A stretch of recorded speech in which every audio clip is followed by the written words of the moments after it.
Muito boa tarde, caro telespectador. Seja bem-vindo ao programa O Verbo. O meu nome é JC Maloa e, como você sabe, terças e quintas-feiras, pontualmente, quando são 17 horas, nós estamos aqui para lhe trazer o melhor da palavra de Deus, trazer-lhe o suco das Sagradas Escrituras, pois o Verbo tem como objetivo entrar na Bíblia e, através da mesma, deslumbrarmos sobre a vontade do nosso Pai Celestial. Hoje nós vamos falar sobre o governo e a liberdade religiosa. Este tema com certeza vai lhe fazer sentar aí e prestar atenção sobre aquilo que são os pressupostos bíblicos em relação a este tema, liberdade religiosa vis-à-vis governo.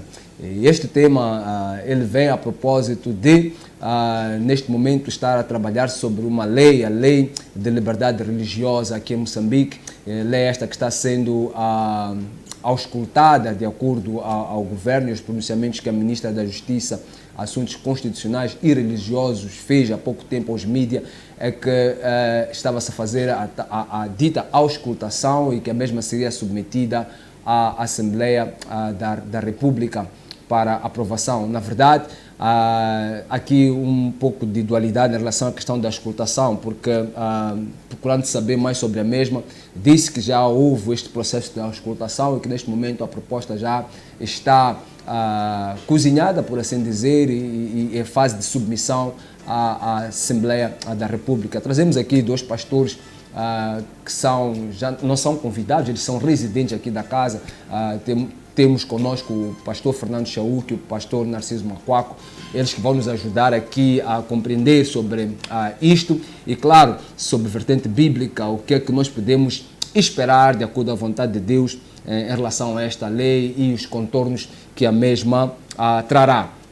Nós somos a Mega Televisão e você pode sintonizar-se a nós através do TMT, Star Times e também através da TV Cabo, mas também você pode nos sintonizar através do Facebook da Mega, e este programa em específico você pode encontrar na página do Rev JC Maloa ou mesmo na página do JC Maloa do Facebook, tanto numa e noutra página você pode entrar e pode visualizar os programas, tanto isto como os que já foram feitos. Também na nossa página de YouTube estamos em direto e você pode, através do YouTube, se não tem Facebook, pode ir lá e fazer um rápido search sobre JC Maloa, o reverendo JC Maloa, e você pode encontrar a nossa página lá, os nossos conteúdos, ou pode fazer um search sobre o Verbo e também vai encontrar os nossos conteúdos no YouTube.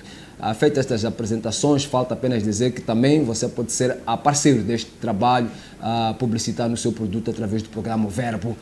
Por isso, nós estamos aqui hoje para falar sobre o governo e a liberdade religiosa. Muito boa tarde, pastores. Vou começar por si, pastor Chauque, muito boa tarde. Boa tarde. Quero primeiro agradecer esta oportunidade e cumprimentar os nossos telespectadores, todos aqueles que nos acompanham. É para mim uma grande responsabilidade para vir conversar e debater sobre este assunto, que neste momento é o assunto do dia para todas as confissões religiosas e em particular para os líderes emergentes, aqueles que são líderes com igrejas emergentes, que de facto são aqueles que sentem que esta lei vai afetar. No início pode vir a afetar de uma forma negativa as suas atividades como ministros de cultos e como igreja. Então, quero agradecer esta oportunidade de estar aqui para dar o meu humilde contributo, a minha singela contribuição daquilo que é o meu ponto de vista, daquilo que é o ponto de vista bíblico em relação governo e esta proposta de lei em causa. Então, estou muito feliz também, ao mesmo tempo, e nervoso, porque é possível que os irmãos, como sabem, a palavra de Deus, ela não está para ser discutida, mas para ser pregada. Exato. E em algum momento temos que tirar de fora aquilo que é o achômetro, né? Que é o nosso acho que, e trazermos concretamente o que é que a Bíblia já falou sobre isto, porque nada que está a acontecer agora é uma surpresa.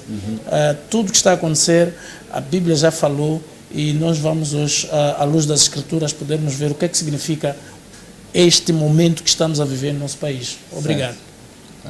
Pastor Narciso, muito boa tarde. Muito boa tarde, muito obrigado mais uma vez pelo convite, por estar aqui na casa. Já me sinto da casa, como sempre digo, quando estou aqui. Realmente estamos aqui para tentar manifestar a nossa voz no que concerne a este processo, portanto, a falta de inclusão neste processo de escutação aos líderes, principalmente numa altura em que, portanto, estamos em estado de emergência e as igrejas, os líderes e os seus congregantes estão a cumprir com o decreto presidencial, permanecer em casa para não ter que sair. No entanto, há um movimento a nível do Estado, a nível do governo, que visa a escutação desses mesmos líderes e congregantes das diferentes confissões religiosas.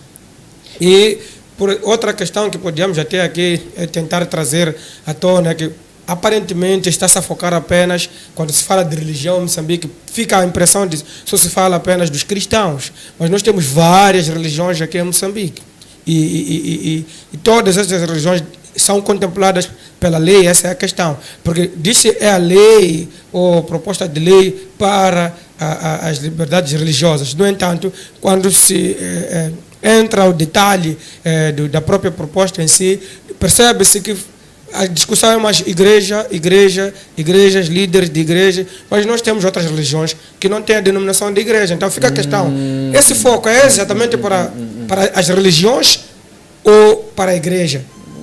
Essa limitação, por exemplo, que se coloca para o registro ou oficialização de uma confissão religiosa, refere-se às igrejas ou às confissões religiosas?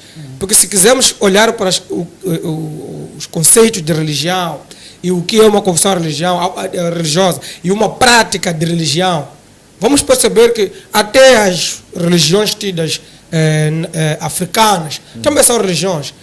Será que vai se aplicar a mesma lei para eles também? O curanderismo é uma religião e as outras práticas que existem também são religiões. Não estamos a falar só do cristianismo. Será que essa lei se aplica para eles também ou só foca para as igrejas? Porque o que fica no ar aqui nas entrelinhas é que a lei vem cunhada de religião. No entanto, há um foco aqui específico que é direcionado às igrejas, neste caso ao cristianismo. Então, eu penso que é preciso rever o conceito de religião. Eu tive a oportunidade de participar no ano passado, não posso precisar quando é que foi o mês, numa das conferências nacionais das confissões religiosas, passa a publicidade no Hotel Glória aqui, com toda, portanto, as autoridades ao nível do próprio Ministério, inclusive Sua Excelência, o antigo ministro, estava lá com diferentes confissões religiosas. O que eu percebi de religião, manifestava-se o cristianismo e o islamismo, se esse é o termo, não sei definir, sim. Mas a religião muçulmana, serão que estavam mais lá em peso. Não vi lá os judeus, não vi lá os hindus, não vi lá as outras formas de religião que existem em Moçambique. Okay. Então, essa inclusão, alguma coisa aqui não está bem, por enquanto. Caro telespectador, você já pode ver, já fizemos aqui as introduções sobre esta. Basicamente, estamos aqui, quando falamos da lei de liberdade religiosa, temos este draft que foi cunhado através do ofício número 85/GM-MJCR/922.1 de 2020, e este ofício é do Ministério da Justiça, que traz aquilo que é o draft sobre as propostas que estão na mesa em relação à liberdade religiosa, que é assim como é colocada a lei de liberdade religiosa. Eu não sei se poderíamos usar esse termo, lei de liberdade religiosa, porque a partir do momento em que nós escolhemos uma lei, e no sentido em que muitas das coisas vêm ali, não me pareceu muito ser uma lei de liberdade, assim como tal, né? Sim. Mas esta lei veio para substituir uma outra que pelo tempo já estava ultrapassada, até porque não se discute aqui a necessidade de se rever esta lei. Mas tem aspectos aqui, e isso é muito importante, falou-se da auscultação, tem aspectos nesta lei que são muito importantes, que deviam ser debatidas, pelo menos de uma forma mais abrangente, e parece que pelos pastores que eu tenho estado a conversar, e principalmente os pastores de igrejas emergentes, estamos a falar de igrejas que estão em funcionamento de há mais ou menos 10, 15 anos para cá. Podemos talvez alongar para 20 anos, de 20 anos para cá, 20, 15 anos para cá. Maior parte dos pastores que têm estado a trabalhar não sentiram esta inclusão, inclusivamente não se revêem em alguns artigos que aqui estão compostos. Mas antes de entrar mesmo para os artigos e discutirmos isto, eu gostaria de fazer menção aqui a uma passagem da Sagrada Escritura, está em Samuel, 1 Samuel capítulo 8. A Bíblia diz assim a partir do versículo 1, porque este é o verbo, nós temos que ir lá. Diz assim: quando envelheceu Samuel, nomeou seus filhos como líderes de Israel. Seu filho mais velho chamava-se Joel e o segundo Abias. Eles eram líderes em Berseba, mas os filhos deles não andaram em seus caminhos. Eles se tornaram gananciosos, aceitavam suborno e pervertiam a justiça. Por isso todas as autoridades de Israel reuniram-se e foram falar com Samuel em Ramá e disseram: tu estás idoso, teus filhos não andam em teus caminhos. Escolhe agora um rei para que nos lidere, à semelhança das outras nações. Quando, porém, disseram: dá-nos um rei para que nos lidere, isso desagradou Samuel. Então ele orou ao Senhor e o Senhor respondeu: atenda tudo o que o povo está lhe pedindo. Não foi a você que rejeitaram, foi a mim que rejeitaram como rei. Assim como fizeram comigo desde o dia em que os tirei do Egito até hoje, abandonando e prestando culto a outros deuses, também estão fazendo com você. Agora atenda-os, mas advirta-os solenemente e diga-lhes quais direitos reivindicará o rei que os governará. Samuel transmitiu todas as palavras ao Senhor ao povo que está lhe pedindo um rei, dizendo: o rei que reinará sobre vocês reivindicará como seu direito o seguinte: ele tomará os filhos de vocês para servi-los em seus carros de guerra e em sua cavalaria, para correr à frente dos seus carros de guerra. Colocará alguns como comandantes de 1000, outros comandantes de 50. Ele os fará arar as terras deles, fazer a colheita, fabricar armas de guerra, equipamento para os seus carros de guerra. Tomará as filhas de vocês para serem perfumistas, cozinheiras e padeiras. Tomará de vocês o melhor das plantações das vinhas, dos olivais, e dará aos criados dele. Tomará 1/10 dos cereais e das colheitas das uvas e os dará aos seus oficiais, aos seus criados. Também tomará de vocês para o seu uso particular os servos e as servas e o melhor do gado e dos jumentos. Tomará de vocês 1/10 dos rebanhos e vocês mesmos se tornarão escravos dele. Naquele dia vocês clamarão por causa do rei que vocês mesmos escolheram e o Senhor não os ouvirá. Todavia o povo recusou-se a ouvir Samuel e disse: queremos ter um rei. Seremos como todas as outras nações. Um rei nos governará e sairá à nossa frente para combater nossas batalhas. Depois de ter ouvido tudo o que o povo disse, Samuel repetiu perante o Senhor e o Senhor respondeu: atenda-os e dê-lhes um rei. Então Samuel disse aos homens de Israel: volte cada um para a sua cidade. Esta escritura, ela explica-nos sobre o momento em que o povo de Deus ele decide deixar de ser teocrático para ter um rei. Mas nós entendemos aqui, por aquilo que nós lemos, que sempre foi vontade de Deus que os governos fossem teocráticos, que fosse Deus o líder da nação. Contudo, este povo pede um rei porque a dado momento eles olharam para as outras nações que tinham reis e depois olhando para Israel, eles veem que os filhos de Samuel não tinham uma conduta que lhes permitiria governar. E o pedido vai e Deus dá a advertência de que estes mesmos reis seriam opressores do povo. O que depois a gente verifica pelas Sagradas Escrituras e verificamos também esta influência dos governos na gestão da coisa pública. O povo cede parte do seu poder, da sua autoridade para os governos e os governos têm esta máxima de governação. Aliás, quando nós fazemos alguns estudos sobre sociologia política, nós entendemos que Max Weber, por exemplo, que escreveu sobre isto, ele definia Estado como 4 componentes essenciais que tinham a existir ali: comunidade, um povo com soberania, governado por uma autoridade soberana, tem que ter soberania, com legitimidade de uso da força. Portanto, ao governo ou ao Estado é dada esta legitimidade do uso da força. Bom, para termos um Estado é necessário que haja um território, haja um povo, e este povo tenha soberania e um governo que esteja a gerir com legitimidade este povo. E depois, John Locke, quando fala também sobre isso, quando fala sobre o contrato social, ele entra para questões de governo e desta cedência da propriedade ou das liberdades para este governo que gere toda uma nação que tem um poder de administração burocrática, legal, militar e até religiosa das organizações. Ele fala sobre esta liberdade religiosa.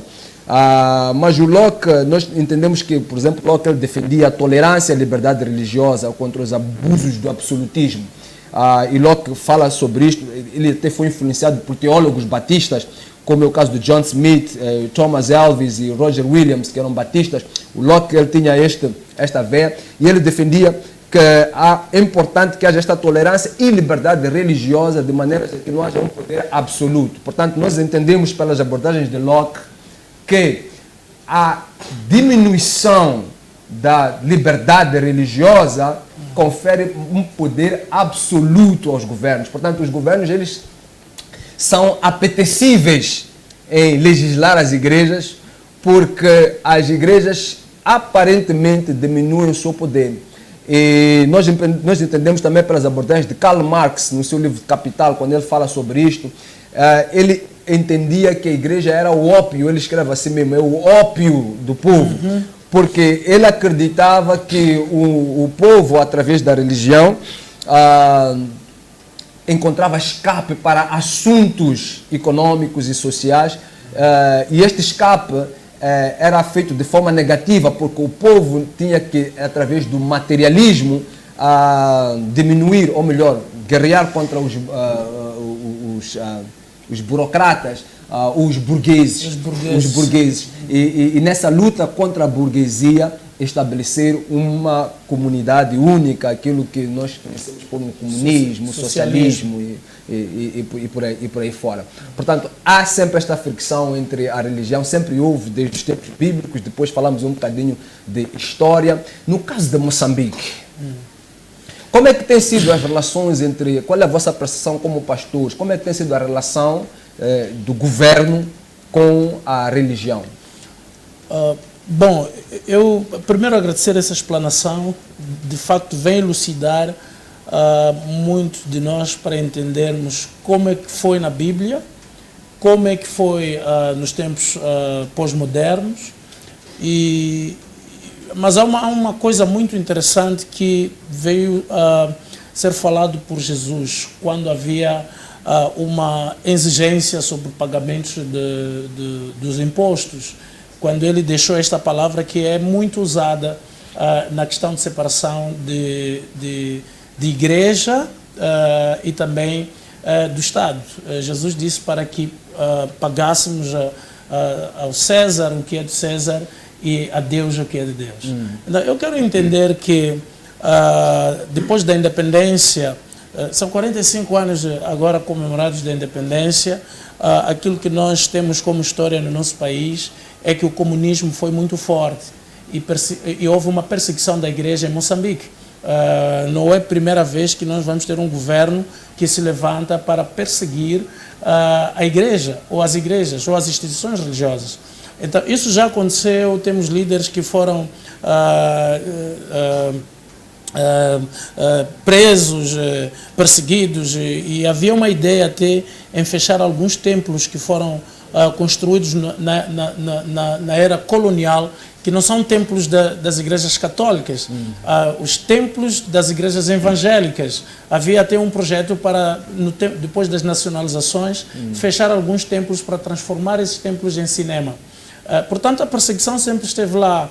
Temos histórias de pastores como Laurentino Mulungu, que foi um dos precursores do Evangelho aqui no nosso país, um dos nossos pais da fé aqui neste país, que um dos fundadores de grandes movimentos evangelísticos aqui, com uma igreja que se espalhou em todos os distritos que nós temos no nosso país. Ele também já foi perseguido. as águas dividem-se, não, porque ele era da PID, tinha informações. Isso aí para nós são especulações, mas ele foi preso sendo perseguido por causa do exercício que ele fazia como pastor.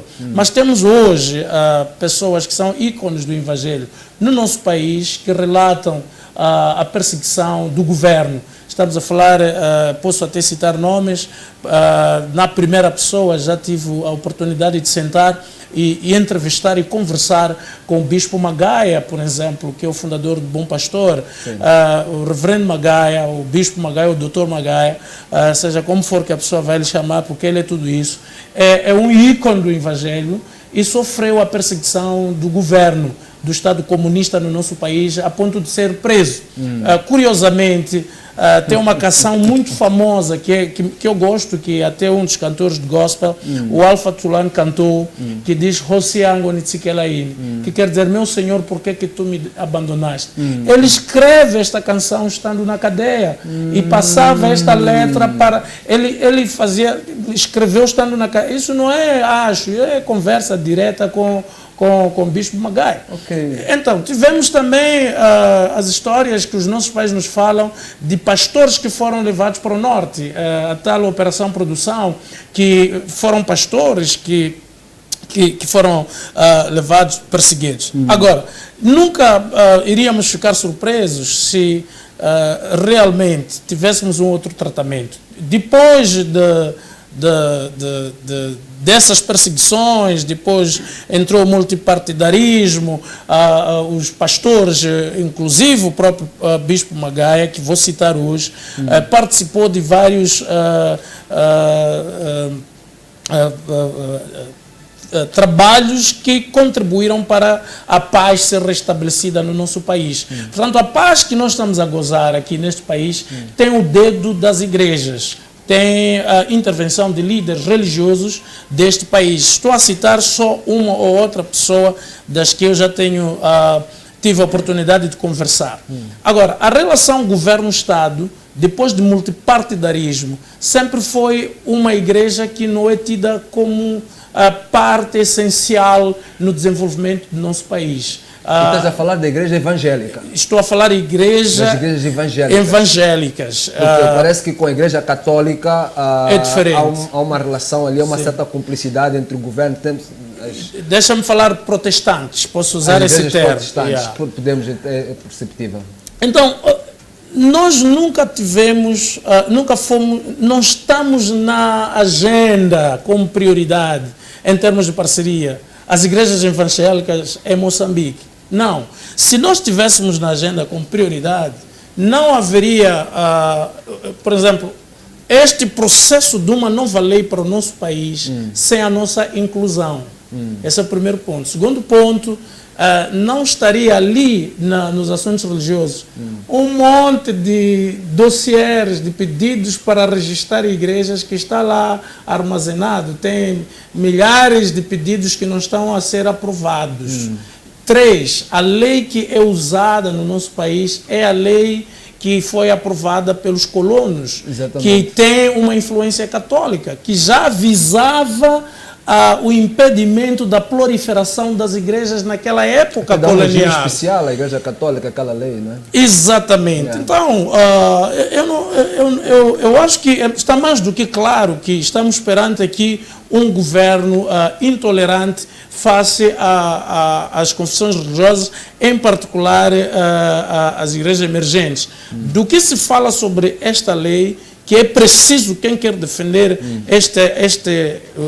o tema em debate agora, é preciso ter a Constituição, ter esta proposta de lei. Eu acho que não interessa termos a lei antiga, porque de facto precisamos que ela seja mudada, não nos representa.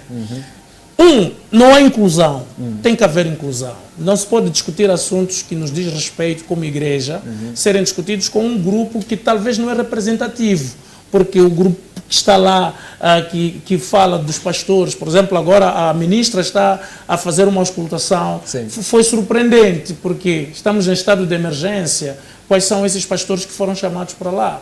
2, há um monte de dossiês de igrejas que não estão reconhecidas, mas que elas existem.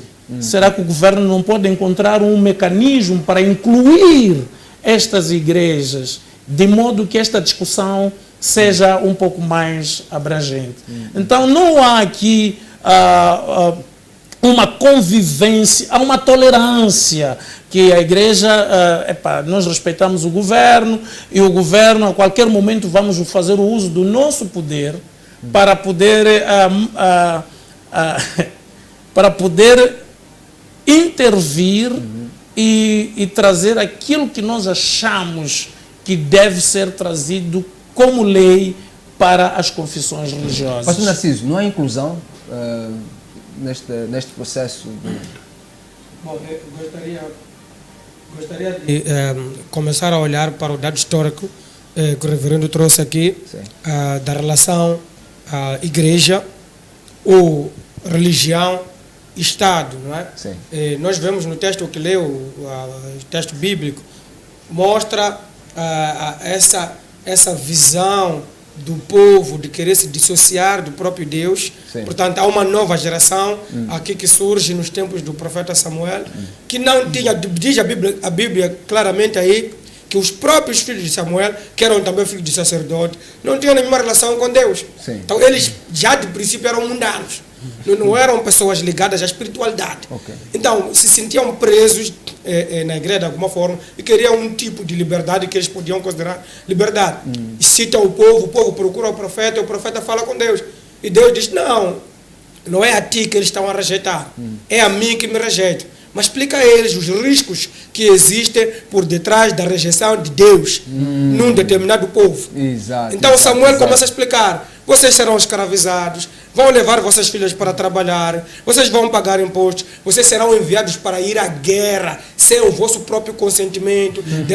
Outras, quer dizer, você vai lutar, estará em frente de uma guerra que não é sua. Você vai servir de carne de canhão ao permitir que essas pessoas estejam a interferir na sua vida espiritual. Até porque, biblicamente, como estava a explicar o reverendo e o pastor Chauk, é que Deus, desde o princípio, ele sempre foi o Senhor do seu próprio povo. Está a perceber? E o reverendo explica aí, nos argumentos que traz, através dos vários filósofos e pensadores em várias épocas, e diz que, olha, essa intenção sempre existiu da parte de Deus, de ter o seu próprio povo. No entanto, quando Deus perde poder e autoridade no meio do seu próprio povo, o Estado é conferido esse poder. Portanto, quando a igreja perde a sua voz, quando a igreja perde a sua autoridade, quando a igreja, ou o povo de Deus, perde o seu mover, a sua autoridade, então alguém toma esse poder, porque esse poder existe. Só que alguém toma quando o outro não está a utilizar. Está a perceber? Então, o que está acontecendo? Neste período, o povo de Deus, que era teocracia na altura, não quis mais ter o domínio total e completo de Deus. Preferiu partilhar a autoridade de Deus com reis, ou reinos, ou leis terrenas.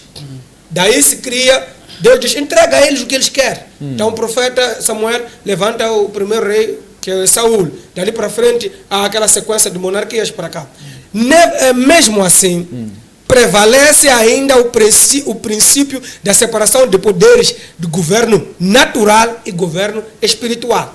É aí onde entra a questão da religião. Uma definição genérica ou generalizada de religião é um conjunto de crenças e práticas que permite o homem se relacionar com a espiritualidade. Não estou a falar do cristianismo, estou a falar de religião. Então, se estamos a falar de uma lei ou proposta de lei para liberdades religiosas, estamos a dizer que todo homem tem direito, um direito consagrado, de se relacionar espiritualmente com quem ele quiser, principalmente num estado laico como o nosso. Ok, eu vou pedir mesmo para tu parares aí, porque estamos a entrar aqui para uma questão já muito mais profunda, que tem que ver com este direito vis-à-vis a laicidade do Estado. Eu quero que congele o seu ponto de vista e voltamos depois do intervalo. Caro telespectador, fique aí conosco, até já.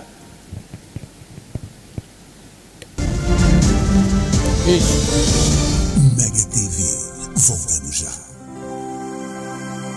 A Fleet Fleetrack Moçambique é uma empresa de segurança eletrónica com foco no rastreamento de viaturas através do sistema GPS. Aproveite a super promoção de 6.860 meticais mais taxa de instalação por ano para viaturas ligeiras. Estamos em Maputo, Matola, Xaixai, Beira, Tete, Pemba e Nampula. Atendimento pelo 85 28 28 100 ou 85 28 28 400. Fleetrack Moçambique. Rastreamento, seguros, alarmes e extintores. Saiba mais em www.fleetrack.co.mz.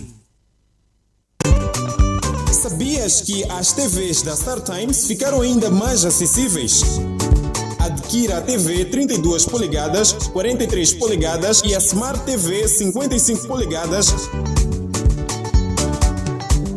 Faça a sua encomenda a partir de casa na nossa plataforma StarTimes On, que a StarTimes traz o seu produto até a sua casa. StarTimes Go. Vida digital, let's go!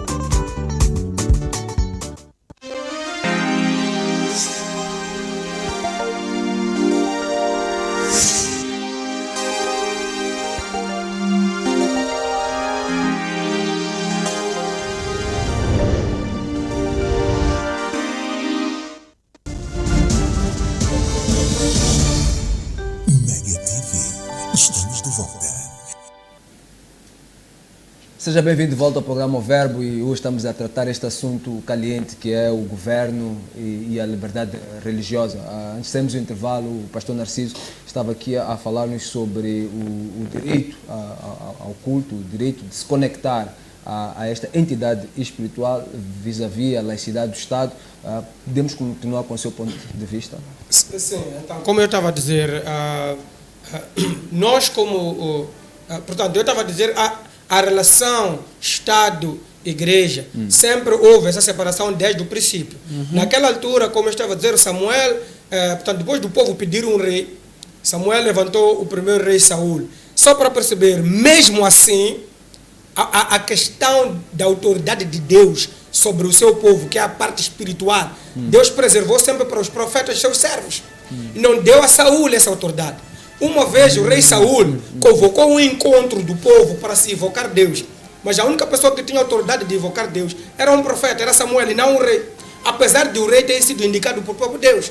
Okay. O que aconteceu é que naquele dia Samuel, por algum motivo que não vou explicar aqui, atrasou-se àquele encontro. E o rei sentiu-se no lugar de subir no altar. Isso quer dizer que o governo não pode subir no altar. Existem pessoas que foram preparadas por Deus para subir no altar. O altar é de Deus.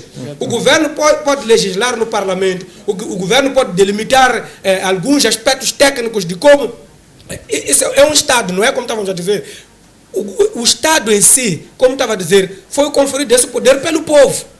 Mas o Estado não pode entrar dentro do altar, não pode entrar na liturgia. O Estado não pode interferir no culto, porque o culto é uma questão individual e de religião específica. Passando para os tempos modernos, a igreja em particular, a igreja é um governo, é um corpo de Cristo, cujo rei, cujo governante máximo é o próprio Jesus Cristo.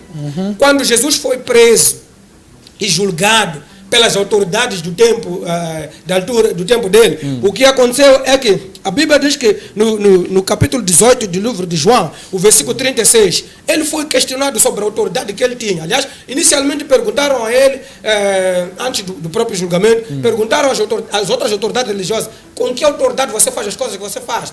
E ele pergunta, e os outros que fazem, com que autoridade faz?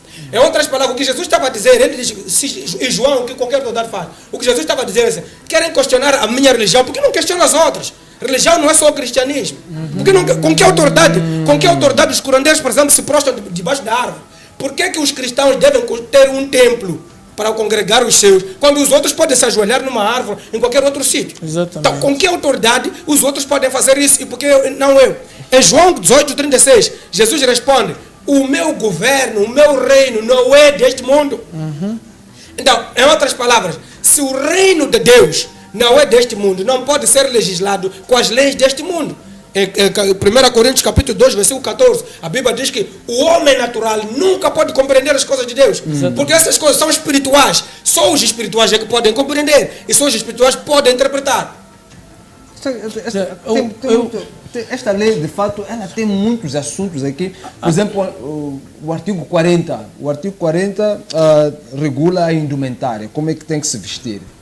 O artigo que acabou de citar aí agora é o artigo 46, o artigo 46, sim, que diz assim, na linha A do artigo, diz assim, a linha A, número 1 de 45, diz assim: lugares de culto ou outros prédios ou partes deles diretamente destinados à realização de fins religiosos, ou melhor, diz assim, vou ler a partir do 1. As pessoas coletivas religiosas legalmente reconhecidas estão isentas de imposto predial, autarca. Não, é o artigo 43, perdão, é o 43, eu estou aqui a ler outro. É o 43, número 2. Essa é a nova proposta ou estás a falar da lei antiga? Não, esta é a nova proposta. Essa é a nova proposta. A nova proposta diz assim, por exemplo, no que nos estava a ser dito aqui no artigo 43, número 1, diz assim: regime de aquisição e fruição de imóveis. 1. A aquisição e fruição de prédios rústicos ou urbanos para as entidades religiosas obedece regime comum com as devidas adaptações aplicáveis às pessoas coletivas sem fins lucrativos. A utilização de edifícios em propriedade horizontal ou da fração para fins de culto religioso não é permitida nos termos da lei. E continua, diz, o Estado, por razões de necessidade, utilidade ou interesses públicos, mediante prévia comunicação à entidade religiosa, pode expropriar o local dos cultos desta, sem prejuízo da justa indemnização.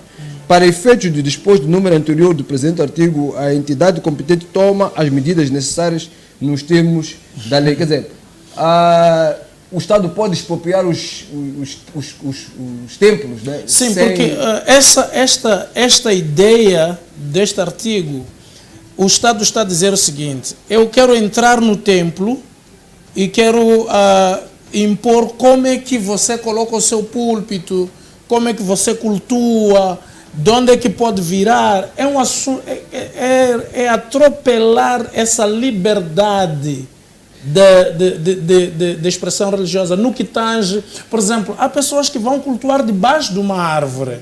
E nós, no nosso país, ainda temos milhares de pessoas que cultuam debaixo de uma árvore. Essa está no artigo 36, número 2, diz assim, sim. Escuta só esta. As entidades religiosas devem possuir locais de cultos adequados para prosseguir livremente os seus fins religiosos. Agora, eu queria chegar exatamente chegar aí. Essa é a questão. Nós temos pessoas que ainda cultuam debaixo de uma árvore. Deixa-me complementar, enquanto fala isso. Cultuam debaixo de uma árvore. Sim. Temos alunos, estudantes que estudam debaixo de uma árvore. Nós temos curandeiros que não têm uma palhota condigna, nem tem um chão, mas exerce a sua atividade como curandeiro. Não está cimentado, mas ele exerce e é um curandeiro. É um templo aquilo ali. É uma espiritualidade que está sendo exercida. Eu penso que esta lei, o governo está a desviar-se de uma atenção, de prestar atenção nos assuntos realmente que são prioridade para o nosso governo. Deveria apoiar as instituições religiosas, apoiar em termos de oferecer os terrenos, permitir com que as confissões religiosas tenham acesso aos créditos para a construção de templos condignos. Depois de fazer isso, depois de criar condições para que as confissões, aliás, as instituições religiosas sejam tratadas de igual modo que são tratadas as outras instituições, até porque as instituições religiosas são elas que contribuem em grande para o desenvolvimento harmonioso nas nossas sociedades. Nós temos criminosos que já não são graças a essa instituição religiosa. Temos hoje famílias que estão sendo construídas graças às instituições religiosas. Temos pessoas que estão sendo formadas com moral graças às instituições religiosas. Nos tempos do presidente Chissano, falava-se muito que o papel da igreja na nossa sociedade é a educação moral, é levantar um homem formado com valores, graças às instituições religiosas. Agora, esta lei em particular vem dizer: precisamos de ter dinheiro, precisamos de construir edifícios bonitos. Eu acho que é uma lei que não foi construída em Moçambique nem para moçambicanos. Primeiro, porque a 15 quilômetros daqui onde estamos na cidade, nós já estamos na zona rural. Da 15 quilômetros aqui é Marraquene. Estamos na zona rural, onde a água que se bebe ainda sai do poço, onde o pão que se come ainda é a mandioca ou a batata, batata doce, etc. Estamos na zona rural onde não há condições. Então, o governo vai chegar na zona rural e vai dizer, esta igreja, onde os banheiros que são usados é a latrina melhorada. Aqui, 15 quilômetros. Eu não preciso ir muito longe. 15 quilômetros. A congregação que eu lidero começou os cultos numa tenda. E então, esta lei... Há pouco tempo, bem pouco tempo, chovia, entrava água dentro do coiso. Esta lei, em particular, não é para moçambicanos, olhando para esta realidade. Por quê? Não podem classificar principalmente as igrejas emergentes dos jovens moçambicanos que estão agora a vir com uma nova ideia e uma nova abordagem sobre o cristianismo no nosso país. Não podemos permitir que esses jovens sejam tratados como igrejas emergentes, por exemplo, que vieram de fora, que vêm com um fundo, que vêm com condições, que não precisa de ter 500 assinaturas presenciais para registrar a sua igreja. Na verdade, parece-me que se a gente for a ler, por exemplo, os artigos 31 e 32 desta lei, que fala das igrejas que vêm de fora, está muito facilitado. Não. É mais fácil ser estrangeiro, ir abrir uma igreja fora e voltar com certificado e licenciar. Agora, eu queria mesmo arrematar, falar alguma coisa sobre isso aí. Esta lei não é de Moçambique para moçambicanos. Nós estamos a trabalhar, queremos juristas para poderem nos ajudar a trazer a linguagem apropriada no que diz respeito a uma lei tão absurda como esta. É uma lei de proibição de liberdade religiosa no nosso país. Primeiro, nós estamos perante uma lei que está a dizer para a legalização de uma instituição religiosa. Tem que ter 15 mil assinaturas presenciais. Um bandido em Moçambique abre uma empresa em 24 horas. 10 bandidos em Moçambique abrem uma associação em 48 horas e ainda tem tudo. 10 religiosos em Moçambique, estou a falar da lei, está na lei, 10 religiosos, amigos, vamos lá abrir uma associação. Eu já tive várias associações, desisti no caminho de registrar várias associações. Uma delas é uma associação Resgate, que eu saí com meus amigos no gueto de Machaquene, vamos lá resgatar crianças para começar a jogar futebol, para registrar, porque eu queria que fosse uma instituição religiosa. Veja o que eu precisava ter. E isso está na lei do colono. E temos um moçambicano a querer impor essa lei.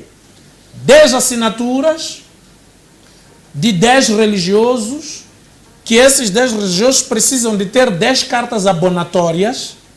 Depois de submeter essas 10 cartas abonatórias, tem um grupo de estagiários que ficam ali nos assuntos religiosos a analisar os meus estatutos. Depois voltam, e o registro civil, o registro criminal fica fora do prazo. Quando termina a ficar fora do prazo o registro criminal, é quando já dizem que já podes ter, os estatutos estão prontos. Aí então eu volto para lá ao registro criminal e tenho que pagar. Depois de conseguir o registro criminal e já pode se registrar, tá bom, está fora do prazo a carta do pedido, e não só, reserva está fora do prazo, a reserva do nome. É Moçambique! Reserva do nome está fora do prazo. Eu estou a fazer uma associação para poder trabalhar no meu bairro, ajudar as crianças, tirar as crianças de vagabundice, colocar a eles no tempo. A escola primária só dá 4 horas de tempo aos meus filhos. Às 4 horas de tempo, das 6 às 10, sai das 10 horas, onde é que estão os nossos filhos? Então vamos lá recuperar essas crianças, vamos ensinar a jogar futebol e etc. Agora, só para terminar, tudo isso é uma burocracia para uma instituição que é religiosa. Quando termina, já tenho a reserva de nome de novo. Não, temos que verificar por quê. Pode ser que outra pessoa tenha adiantado. Ok, já tem reserva de nome, isso é importante que estou a falar. Povo, acordem. A igreja não pode aceitar esta proposta de lei.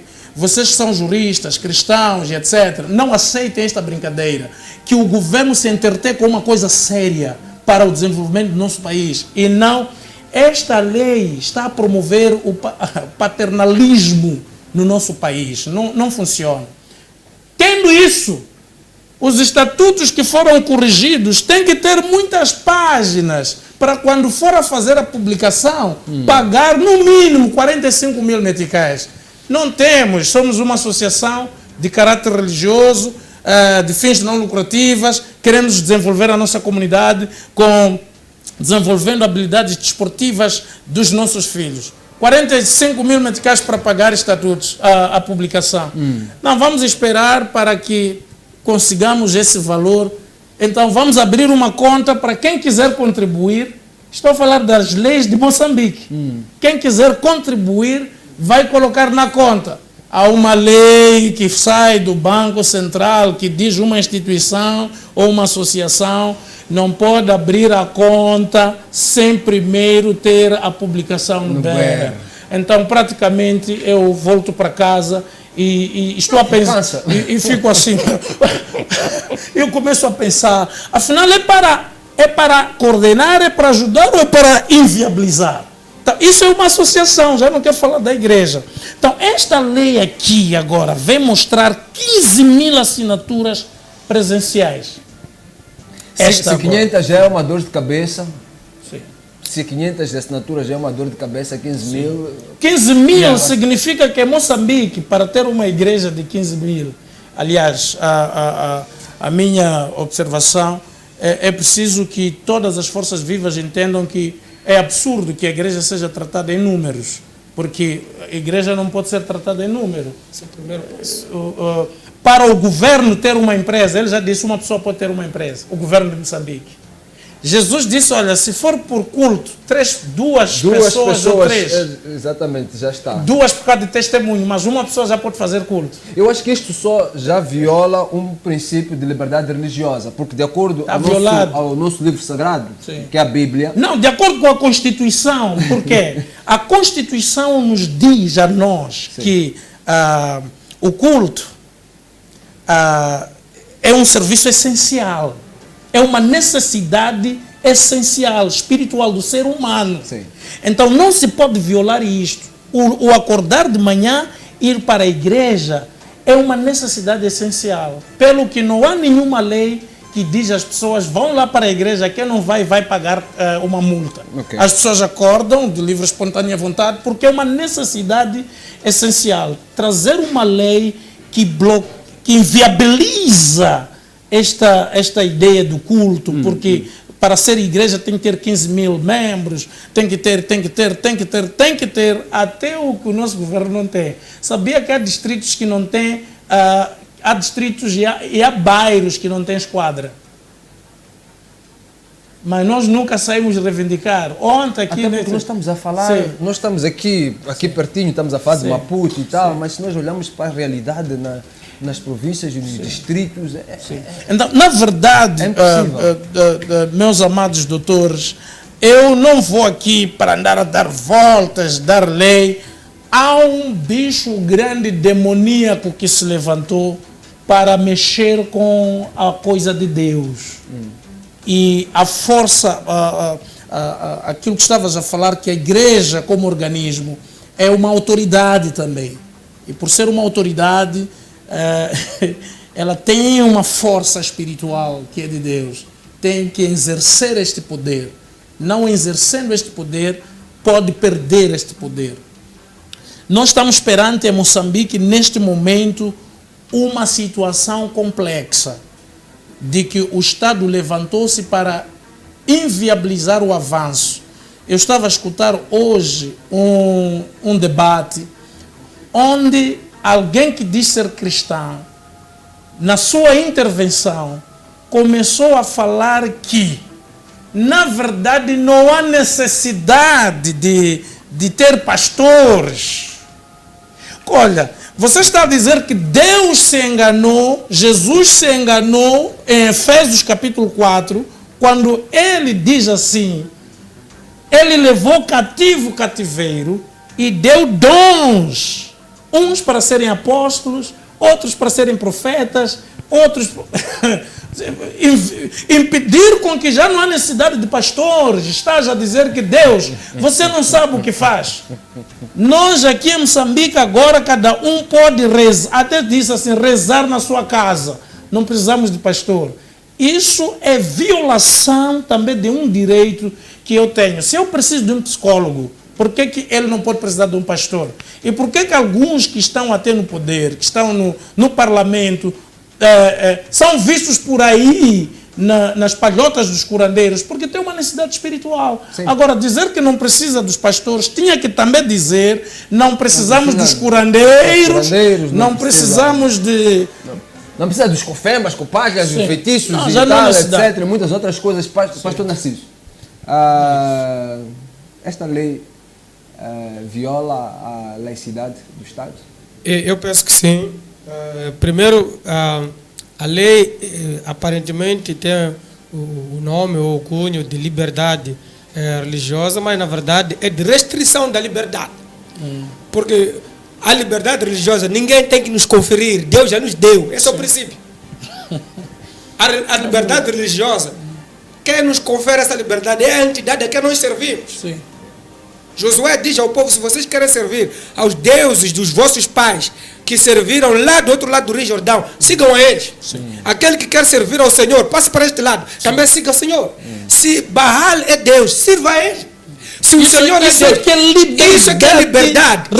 E a laicidade prevê isso. A laicidade prevê. E Deus dá essa liberdade. Você tem que permitir a pessoa tomar uma decisão. É exatamente isso. Nós pregamos, fazemos tudo, mas não obrigamos ninguém a abandonar os seus maus caminhos. Eu não quero, por exemplo, ter uma igreja de 15 mil pessoas. Há pessoas que se sentem bem numa igreja de 20 pessoas. É verdade. Isso é uma liberdade que eles têm, que devem ter.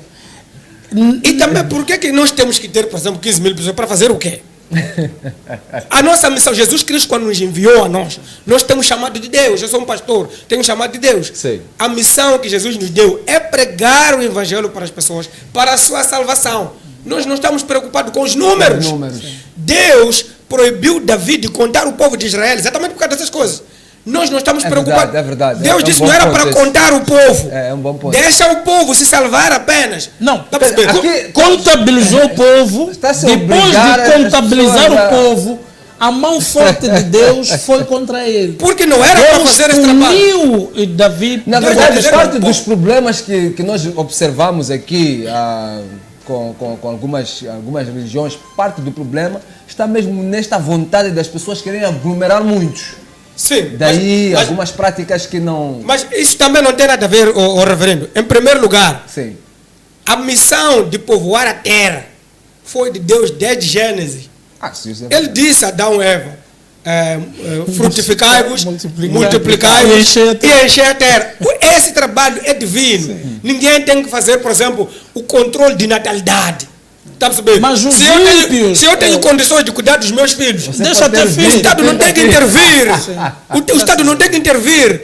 Mas aqui não tem condições. É por isso que há planeamento familiar. Mas isso é uma liberdade que essa pessoa tem. Ninguém deve ser imposto a isso. Essa é a minha questão. Então, na vossa opinião, aquela dos 500 é um absurdo. É um absurdo. Não deveria. Primeiro porque nós não estamos a criar uma empresa. Sim. Nós estamos a servir a Deus. Ponto final. Então, é Deus que determina o número de pessoas. Qual era o número da igreja de Jesus Cristo? Vamos assumir Jesus Cristo homem como pastor na terra. Vamos esquecer que Jesus é Deus, porque ele tinha essa dualidade. Sim. Ele era 100% Deus, 100% humano. Sim. Jesus quando veio à terra, veio humanamente, fisicamente. A pergunta que eu faço, quantos membros a igreja de Jesus tinha? Quantos membros?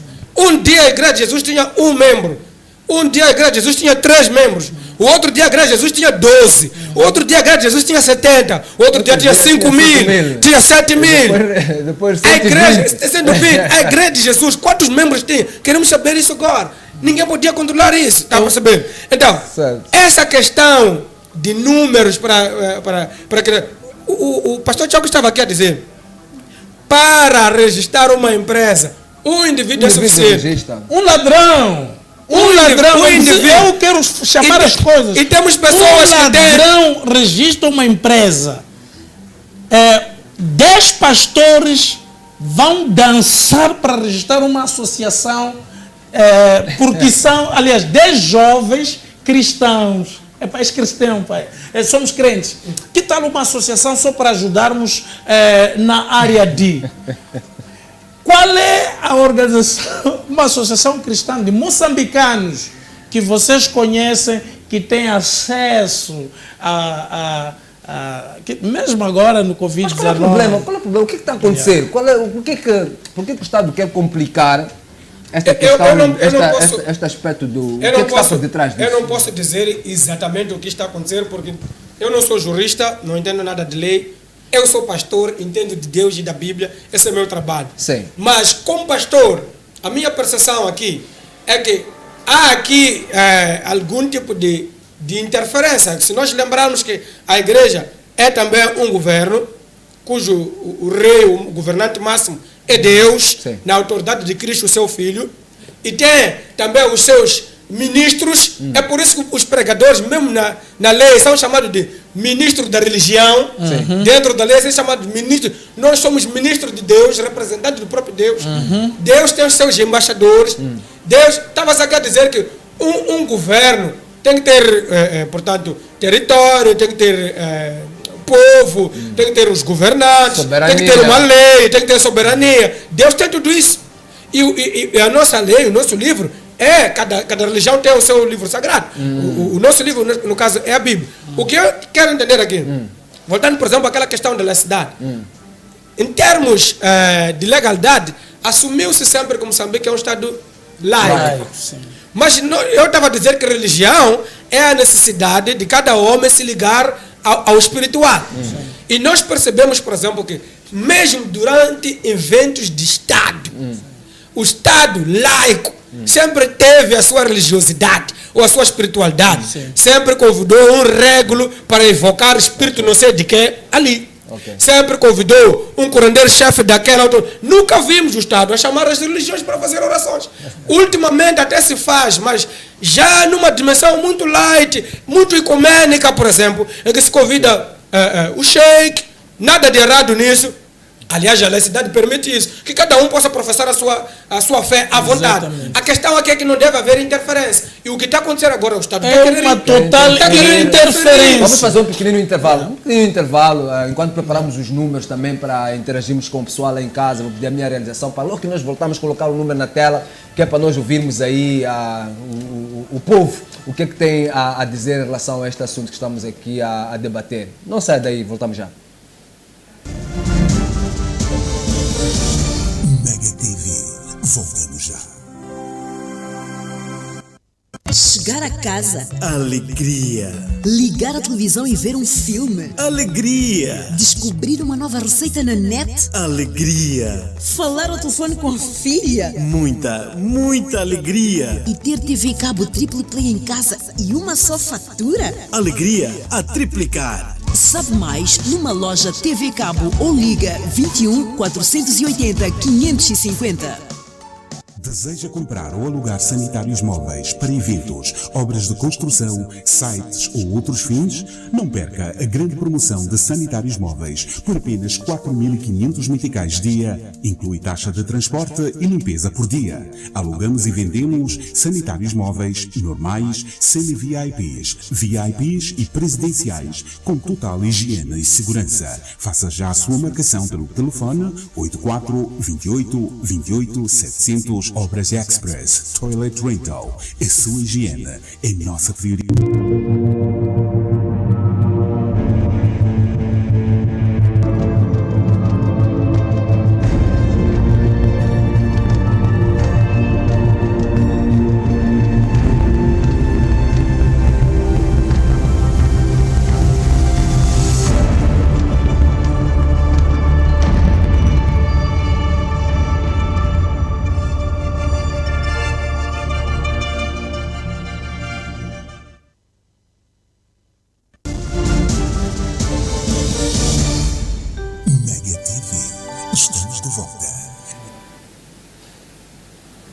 Caro telespectador, nós estamos aqui a falar sobre o governo e a liberdade religiosa e estamos aqui a levantar muitos aspectos Estamos a ter um programa diferente, uma espécie de um brainstorm aqui, em que estamos a olhar para algumas leis que estão ali plasmadas nesta proposta de lei, vis-à-vis a questão da falta de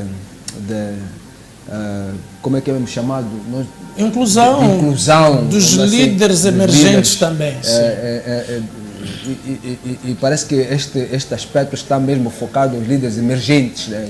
Aqueles que estão levantando um trabalho de mais ou menos 20, 15 anos para cá. Muito provavelmente também haja alguma, vamos lá assim dizer, algum levante por parte de quem acha que as igrejas emergentes, em algumas vertentes, estão a fazer um trabalho que não seja muito digno. Houve aqui algum barulho que foi feito por algumas confissões religiosas, algumas instituições religiosas que deixaram alguns segmentos da sociedade assim, um tanto ou quanto constrangidas. Mas o nosso entendimento que isto é bíblico, está lá, nós não vamos impedir, não temos como impedir que haja a proliferação das igrejas, como assim se tem dito. Teria acontecido há muito mais tempo, mas os timings de Deus são estes. Deus está levantando homens, e estes homens estão a pregar a palavra, estão a fazer mudança nos seus bairros, nas suas zonas, estão abrindo congregações a nível nacional, e isto é visível. Da mesma maneira como também vão aparecer falsos profetas, haverá escândalos, haverá constrangimentos. Este é um processo, é o dinamismo que tem que ver mesmo com o crescimento. O trigo e o joio crescem ao mesmo tempo. Pastor Narciso, qual é a elasticidade? Qual é a elasticidade que nós podemos encontrar do governo em termos de interferência nos assuntos da igreja? Até que ponto é que pode ir, até que ponto não pode? Bom, como eu estava a dizer, eu não sou jurista, então não entendo muito de lei. O pouco que tenho de informação básica, em termos, por exemplo, a questão da laicidade, é que o Estado não interfere na liturgia, que é todo o processo do culto. Portanto, o Estado pode legislar da porta da igreja para fora e não dentro. Isso quer dizer o quê? Uma das coisas, por exemplo, que se levanta aqui em questão de... uma das questões que se levanta com esse processo é o que o reverendo estava aqui a chamar de proliferação das igrejas, que é um nome pejorativo, na minha opinião, para uma igreja. Sim. Primeiro, esse nome não pode ser utilizado porque este é o mandato que a igreja tem. A condição para Jesus Cristo, nosso Senhor, voltar e vir levar o seu povo é que o evangelho seja pregado até os confins da terra. Exatamente. Então, o que está acontecendo agora é que o diabo percebeu que com o crescimento da igreja, que eles chamam de proliferação, nós chamamos de crescimento da igreja. O que está acontecendo agora é que o diabo busca ganhar tempo. Não sei se está a perceber. Quanto menos a igreja crescer, mais tempo tem Satanás para fazer das suas. Quando a igreja cresce, ele perde espaço. Exatamente. Então, o diabo vai combater o crescimento da igreja e chamará esses nomes pejorativos de proliferação. Essa é a nossa missão, não é proliferação. O segundo ponto é que o Estado diz assim, eu ouvi alguém também num programa dizer que o Estado está a perder controle das igrejas. Opa. Aí onde está o outro erro? Okay. O Estado não tem que controlar a igreja. A responsabilidade do Estado é sobre os cidadãos e não sobre a igreja. Está a perceber? A responsabilidade do Estado, na minha opinião, é sobre os cidadãos, porque a igreja é composta pelos cidadãos. É o mesmo dizer que o Estado não está a controlar as famílias. De que forma o Estado tem que controlar a família? Se o Estado permite que barracas que destroem a igreja possam ter licença com facilidade, que destroem famílias, possam ter licenças com facilidade, por que não permitir isso? Temos barracas a vender, uma encostada à outra. Nunca ouvimos que deve haver um distanciamento, porque são muitas barracas juntas no mesmo lugar. Já mas não as igrejas controlar os bêbados. Não, tem que ter uma aqui, tem que ter uma... Já não se pode controlar os bêbados. Sim. Agora, como essa barraca está perto desta, o governo vai perder o controle dos bêbados. Sim. Então temos que trazer uma lei para afastar as barracas. Isso não acontece. Isso não acontece. Mas quando tem uma igreja, 2 igrejas num quarteirão. Já veio uma comissão para dizer não podemos ter 2 igrejas num quarteirão, porque senão já é proliferação. Eu penso Depois que... tem aquela questão, por exemplo, temos outras entidades como prostíbulos. São licenciados nesse país. A qualquer canto quando sai, aqui mesmo na cidade, sai. Não quero usar prostíbulo mesmo, que é mesmo para explicar que aquilo serve para destruir lares. Famílias. Para destruir famílias. Para uma a licença sexual das nossas irmãs, das nossas esposas, das nossas mães, a destruição de lares, as crianças ficam sem os seus pais, porque os pais estão nesses sítios aí. Mas as pessoas, para ter licença para isso, nunca ouvimos condicionalismo, por exemplo, de 15 mil membros, não é? Nunca ouvimos licença de 15 mil membros para isso. Eles têm licença para essas coisas. Mas a igreja que está a construir, que está a edificar lares, que está a restaurar as pessoas, essa é condicionada. Veja uma coisa, reverendo. Dentro desse aspecto todo, percebe que aqui há alguma interferência de dimensão espiritual, que a coisa não se limita apenas. Porque, como eu estava a dizer, a igreja faz um serviço básico lá na base. Alguém, não sei quem esteve a dizer aqui, que numa zona que nós não temos uma esquadra, temos lá uma igreja. Ainda que seja de caniço ou debaixo da árvore. Numa igreja, numa zona onde não temos um posto médico, as igrejas é que estão a oferecer serviços básicos lá.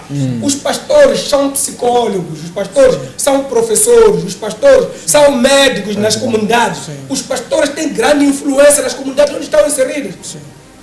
Outra questão, por exemplo, que se levanta aqui, é que, porque parece que as igrejas ou os pastores estão a usar da fé para explorar os crentes. Ou explorar os seus membros.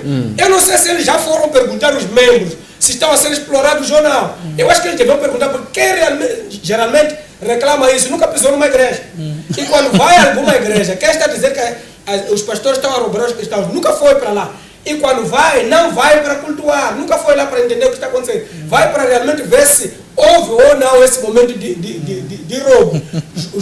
No tempo de Jesus, Judas e outras pessoas foram murmuraram no meio da congregação. Essa oferta poderia ser utilizada para dar aos pobres, ajudar os pobres. Jesus diz assim: eu conheço essa mulher e você tem os pobres consigo desde há muito tempo. Nunca vi você ajudar os pobres. Está a reclamar agora que alguém tirou dinheiro para ajudar o que está dizendo que essa oferta tem que ser utilizada para ajudar. Por que não tira do seu dinheiro? Por que não tira do seu salário? A igreja não tem orçamento, não tem impostos, não tem financiamento. Quem tem que financiar a sobrevivência, a manutenção da igreja são os próprios membros. E trabalha com pessoal, com famílias, a pergunta que eu faço, que a instituição não recebe donativos, até o próprio governo recebe. O governo recebe impostos dos nossos trabalhadores. Não estás a extorquir, não. Não estás a extorquir. Está a receber. O governo recebe impostos. Eu sou funcionário do Estado, pagamos impostos. E se nós pagamos impostos, o governo recebe de nós. Por que a igreja não pode receber dos seus membros? Porque nós nem estamos a cobrar do governo. Olha, qualquer associação tem cotas. Tem cotas. Mas quando é igreja... tem cotas. Eu queria falar uma coisa sobre... Pastor Narciso, um pouco sobre... Eu estou a repudiar todos os charlatões. Eu condeno, mas eu não posso, de maneira alguma, dizer que elas não devem existir. Agora, as igrejas comerciais, foi o nosso governo que abriu as portas para trazer essas igrejas. Olhe na lei, tanto nesta nova proposta de lei como na lei antiga, as igrejas que vêm de fora, não há um filtro. Não há. Elas entram e têm privilégios. Vamos chegar aqui. A maioria das igrejas que usam as salas dos hotéis, de cinema, não somos nós aqui. Porque nós, só para ser igreja, aliás, um jovem para ser pastor é ridicularizado, é tudo espezinhado e tudo mais. Mas as igrejas comerciais, que até sacam divisas deste país para fora do nosso país, para não sei aonde, essas igrejas não são mexidas. E nesta lei não estamos a encontrar nada na nova proposta de lei que coloque essas igrejas para serem responsabilizadas. Esta lei não olha para estas questões. Não olha. Então, eu penso que é uma injustiça, Sua Excelência Ministra da Justiça, Assuntos Constitucionais e Religiosos, eu penso que é uma injustiça tratar os moçambicanos que estão a levantar para dar o seu contributo na área religiosa, expressar a sua liberdade religiosa, tratar-lhes desse jeito que nós temos sido tratados. Somos injuriados, somos maltratados. Agora estamos a sentir que é uma perseguição que está a ferver no sangue, porque até hoje ouvimos dizer que a pretensão é parar com esse crescimento incontrolável. Significa que o crescimento de certa forma começa a incomodar algumas pessoas que acham que não se pode orar, não se pode. Hoje estamos no estado de emergência, temos pastores que estão a ser perseguidos porque fizeram lives nas suas igrejas. 7 pastores entraram para fazer uma filmagem para poder pregar o evangelho e depois foram presos. Temos isso aí, está a acontecer essa perseguição, mas não temos, a Assembleia da República está a funcionar, a própria ministra dos Assuntos Religiosos, que tanto estimamos e amamos e estamos a orar mesmo pelo seu trabalho, para que possa nos ajudar, está aí a fazer até as auscultações e reuniões, mas 7 pastores que se levantaram aí para não ficarmos parados. Quando a igreja se levanta, os pastores procuram continuar a contribuir para alimentar a espiritualidade das pessoas. Não estou a falar de charlatões. Eu não sei porque o governo vai tratar toda a igreja em Moçambique em função de pessoas que conhecem. Esses que andam a fazer show-off, esses bandidos que apanham dinheiro de onde nós não sabemos. Que andam... Quer dizer, vocês conhecem, são vossos amigos por aí, bebem juntos e tudo mais. Vão mesmo perseguir confusão. Estão fora, né? O irmão moçambicano, andam a insultar. Eu quero congratular um dos nossos deputados que pronunciou-se, penso que é o Galiza Matos, etc., que usou do seu direito como cidadão. Sim. E usou do seu direito como... que representa o povo, para não sei de que partido é, não quero me meter muito nisso, mas ele falou uma coisa muito interessante. Olha, o Estado deve arrancar a licença daquele maluco. Olha, isso aí é o que nós precisamos do nosso Estado. Começar a usar a lei para proteger os nossos direitos. Para proteger os bens. Não perseguir os de bens. Olha, um bandido charlatão consegue ter um convite do presidente da República, até postar nas mídias, para ir participar do programa de empossamento do presidente da República. E há pastores sérios, nossos pais, esses velhos que nos criaram, reverendos Magaia, Manissas, esses nossos pais velhos que deram o seu sangue até pela independência, não conseguem ter não estão fora da cidade, não consegue ter um convite do presidente só porque ele não anda de Mercedes-Benz, porque ele não é ladrão. Então há uma injustiça. E eu estou mesmo a falar... E agora vão derrubar as igrejas deles também. Vão derrubar as igrejas dos nossos pais, dos nossos velhos, e vão deixar dos charlatões, porque o charlatão tem muitos seguidores. Aliás, os charlatões, se é estrangeiro, está facilitado. Se no estrangeiro... E avança. Então, nós queríamos, só para terminar o meu fio de pensamento, nós gostaríamos tanto, primeiro, uma inclusão. Esta lei não vai criar uma confusão, porque nós também somos moçambicanos, nunca saímos para criticar o governo, oramos pelo governo, no tempo da campanha recebemos nas nossas igrejas, mesmo que não tenham, é engraçado, que eles vêm para orem por nós, até fazem campanha de uma forma sofisticada, e nós estamos aí a ver essas coisas e calamos. Mas agora estão a mexer um assunto que não dá. amputar a liberdade religiosa Eu estive mesmo com a o dizer- objetivo de inviabilizar com que os vossos filhos, Eu estive- cujo umbigo caiu aqui, agora querem nos expulsar para irmos viver aonde? Eu estive mesmo a dizer que eles estão a arranjar problemas sérios. Isto não vai dar certo. Já arranjaram, porque o que está a acontecer, eu estou a gritar, estou a chorar num turno, eu estou a Vai dar pensar certo. pelos jovens pastores que estão aí para servir a Deus. Afinal, o que se passa? As independências, por que não estão a refletir a liberdade nos nossos países Já de vamos África? falar sobre isso hoje, né? Dia 25. Sim. Pastor, eu quero um outro aspecto aqui nesta lei que eu gostaria de trazer. 3 anos de teologia. É requerido a um pastor que apresente um certificado de 3 anos numa instituição de teologia, uma instituição religiosa, como é execuível. Eu quero olhar isso de duas formas. Sim, O primeiro aspecto está relacionado com a questão da formação. sim. Não sei em outros países, eu não tenho muitas andanças, mas aqui onde eu nasci, cresci, me formei, vivo aqui desde que me conheço como gente. Sim. O que se refere à vida é dificultado. O que se refere à morte é facilitado. Um médico para se formar leva 7 anos, 7 anos ou e mais. paga muito dinheiro. Concorre na ordem dos médicos, sofre para ingressar, mesmo depois de terminar o curso, sofre para ingressar na ordem dos médicos, para ter alocação, ou porque não há cabimento orçamental, dentre outras coisas. Um polícia, quanto tempo leva para formar um polícia? Para lhe entregar uma arma e sair na rua, quanto tempo leva?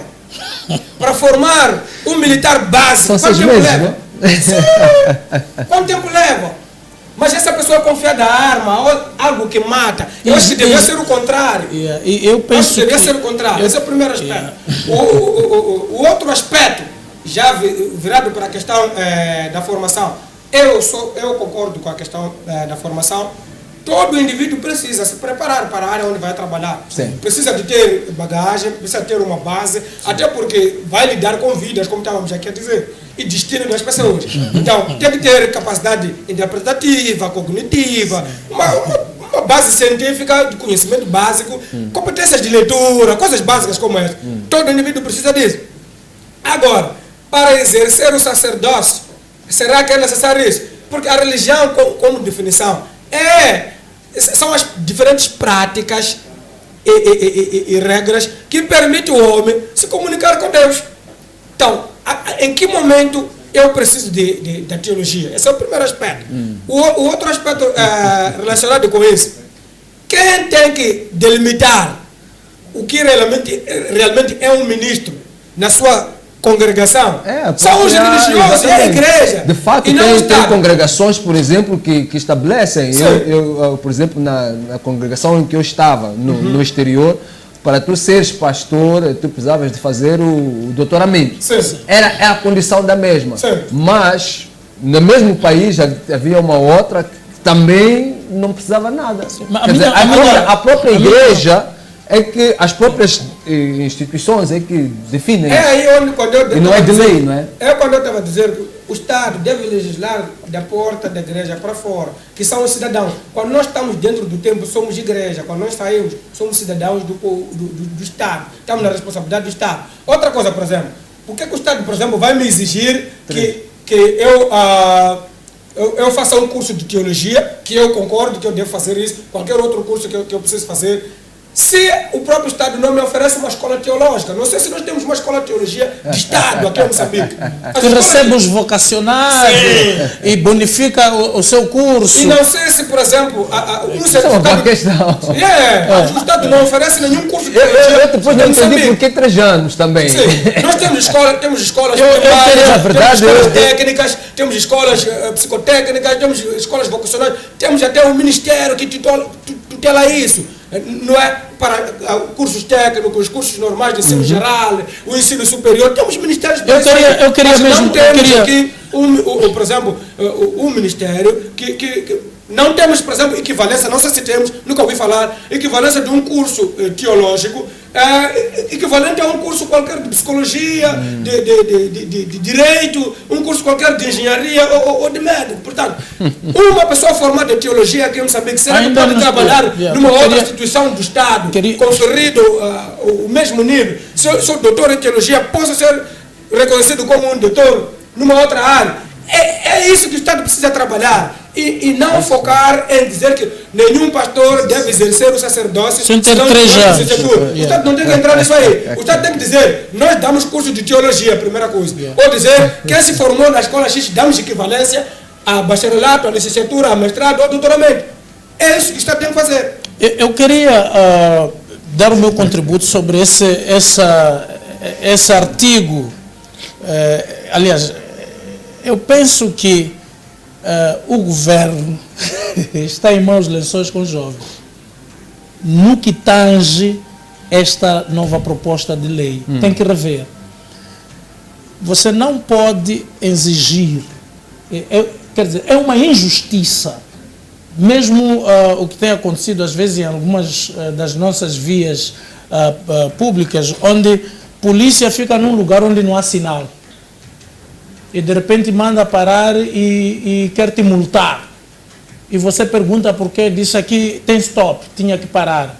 Mas não tem a sinalização.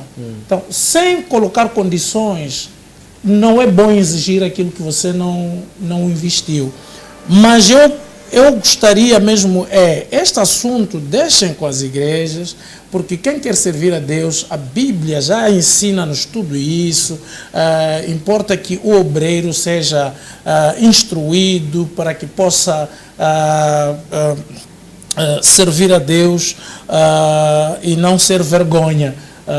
Quer dizer, eu penso que esse assunto não é do Estado. Pastor, já pode entrar para considerações finais. Eu já terminei. Não concordo com charlatões, não concordo com o governo pensar que quer travar charlatões e trazer estas leis. Gostaria que o governo abrisse um pouco mais e começasse a pensar nos moçambicanos. Eu gostaria que esta lei, por exemplo, falasse de algumas isenções. Partidos políticos têm isenções. Sim. Nós, se formos carregar com aquele projeto para caridade, não temos isenção. Não, é uma dificuldade. Agora, outra questão é que não lutem com jovens que estão a levantar moçambicanos. Vão vos dar orgulho ter um moçambicano que fundou uma igreja aqui, que não vem da Nigéria, que não vem do Brasil, que não vem de não sei o quê. Sabe o que é que me intriga neste país? Eu não sei o que é que enfeitiçou os moçambicanos, principalmente quando eles estudam e chegam no poder. Não sei que tipo de feitiço se usou de desprezar, menosprezar e tratar de uma forma pejorativa o seu próprio irmão. Eu não consigo entender como é que alguém coloca numa lei, a possibilidade de expropriar um local de culto. Você colocar uma coisa que quando o Estado quiser vamos derrubar a igreja por interesses. Mas nunca o Estado terá que entrar no campo, ir derrubar as árvores, que é local do culto de várias famílias. E que aquele local ali não tem nada, é um caminhoeiro. E tem lá pessoas que vão adorar. O governo terá que derrubar as árvores. Terá que considerações finais.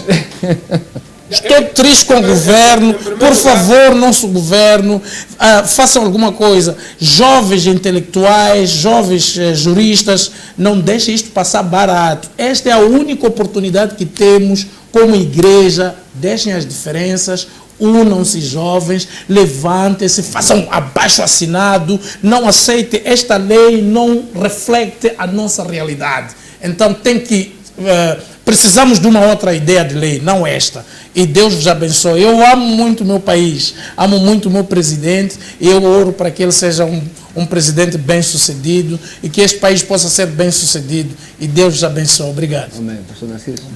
Eu penso que a palavra-chave é inclusão nesses debates, desde o princípio, até porque é de interesse de todos, e para não dizer que as religiões formam a maioria da população moçambicana. Segundo os últimos censos aqui no país, os de religião desconhecida ou ateus formam apenas 16%. Então estamos a falar de 84% professam ou seguem algum tipo de religião. Então somos a maioria. E a questão, por exemplo, só para chutar aquela questão da formação, é só para ter ideia, os nossos deputados são quase 250, se não estou errado, 270 deputados ao nível da Assembleia da República. Qual é a condição para se ser deputado? Tem algum nível acadêmico? Até para ser presidente da República, não se exige nenhum nível acadêmico. Que é para governar milhões de pessoas. Aqui em Madagascar o presidente é DJ. Está vendo? Então, é DJ. Estamos a dizer que pessoas que tomam decisões que afetam 29 milhões a 30 milhões de pessoas no Parlamento. Não se exige licenciatura. Nem 15 mil assinaturas para ser deputado. São pessoas que circulam nas nossas ruas a nos envergonhar, bêbadas, algumas delas, com um comportamento desviante, mas estão lá a tomar decisões. E para se ser pastor, exige-se muitas coisas. Eu penso que é preciso... Moçambique, o que é que se passa? Temos que olhar para a igreja o que é que se passa como um aliado e não como um inimigo. Nós trabalhamos para a melhoria desse país. É isso. E outra coisa, por exemplo, que se tem de preconceito é achar que os pastores, os líderes, são pessoas que não têm nenhum conhecimento, não tem nenhuma formação. Por isso que disse que temos que ter esse curso de teologia. Porque acredita-se que um pastor é uma pessoa desempregada, desiludida com a vida e que vê na religião oportunidade para ter emprego. Mas um deputado não é visto assim. Mas isso é mentira. É mentira. Temos muitos pastores formados. Eu sou uma dessas pessoas. Eu também sou formado. Conhecemos muitas pessoas que têm conhecimento, são docentes universitários, trabalham em instituições religiosas e também instituições do Estado. Exatamente. Nós somos servidores de Estado igualmente, mas também servimos ao nosso Deus. Que é um direito nosso. Nós precisamos comunicar com Deus, precisamos manter. Aliás, mesmo ao nível da OMS, a definição de saúde inclui o bem-estar espiritual. Exatamente. Saúde, só é saúde quando a pessoa tem equilíbrio ao nível social, psicológico, físico e espiritual. Sim. Então a espiritualidade é uma necessidade, não pode ser alinhada. Não pode. Então nós pedimos a inclusão, pedimos a liberdade religiosa, não a restrição da liberdade que nós já temos. Liberdade efetiva. Chama-se efetiva. É um direito constitucional. Exatamente. A liberdade religiosa. Ninguém tem que nos dar. Então, eu penso que o Estado deve legislar questões do cidadão e não da igreja ou da religião. Sim. Só para, no final, dizer, num Estado laico, o Estado não pode convocar uma reunião, um debate religioso. Os religiosos convocam um debate religioso e com a tutela do Estado. O Estado é árbitro. Não pode o Estado... Sim. Porque ele é laico, porque tem que interferir. Então nós também temos que criar um partido político para ir... Se o Estado... Isso é importante. Isso é importante. As igrejas devem criar partidos políticos. Isso é para importante. entrar no parlamento também. Eu peço mesmo um minuto para dizer isso é importante. Eu acho que é isso que estão à procura. Querem uma bancada evangélica de igreja no parlamento, é isso? Exatamente. Se o Estado quer interferir, deixa de ser laico, quer interferir nas igrejas, só temos mais um minuto. Que permita as igrejas interferirem na política. Certo. E permitam isso. Se o Estado acha que não, agora eu quero regular, olha, as pessoas, até nos trajes, deixa os muçulmanos vestirem do jeito que quiser. Deixa Deus, deixa lá isso. Uma lei de liberdade tinha que compor isto. Caro telespectador, nós não vamos terminar este debate aqui. Vamos procurar alargá-lo. O Verbo vai procurar trazer também juristas e outros para continuarmos a debater sobre este assunto. Vamos fazer o barulho necessário para que se perceba que o Estado, no caso concreto o governo, porque o Estado somos todos nós, mas tem um governo que está a gerir os assuntos do Estado, está equivocado em relação à maneira como tem colocado esta lei. E tem mais, o governo não irá parar, não poderá parar e não tem poder para parar aquilo que eles chamam de proliferação das igrejas. Vocês têm visto, aqueles que acompanham este programa, têm visto como nós temos sido incisivos em relação a matérias que estão ligadas às Sagradas Escrituras. Mas quando pregamos e falamos sobre a verdade, nós estamos cientes de que aquilo que não é a verdade, a mentira, ela vai continuar a existir, porque ela está lá para fazer a distinção entre o certo e o errado. E a decisão sobre que caminho é que devemos seguir cabe a cada um de nós, isto é, o livre-arbítrio. Não vamos permitir e não está certo que o Estado ou o governo queira se imiscuir nos assuntos internos das igrejas. E é isto que nós estamos aqui a falar. E outra coisa muito importante que ficou aqui, que retive, é que esta lei ela é incisiva para questões que têm que ver com a igreja. Mas quando falamos de religião, estamos a falar de igreja, estamos a falar de um conjunto de questões muito mais amplas. Por que igreja? Qual é o problema que se tem com as igrejas evangélicas e protestantes?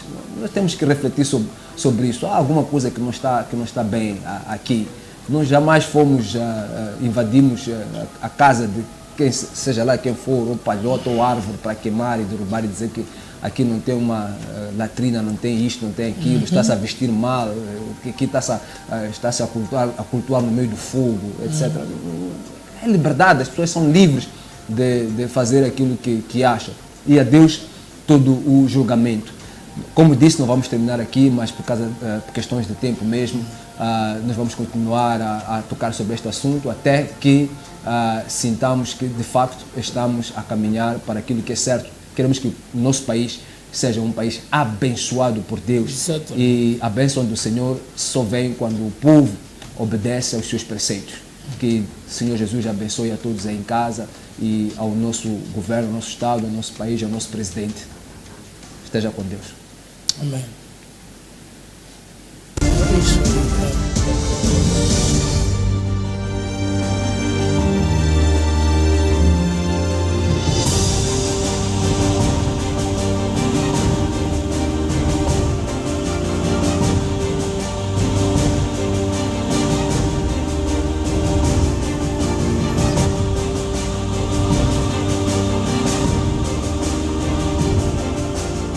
A Flitrack Moçambique é uma empresa de segurança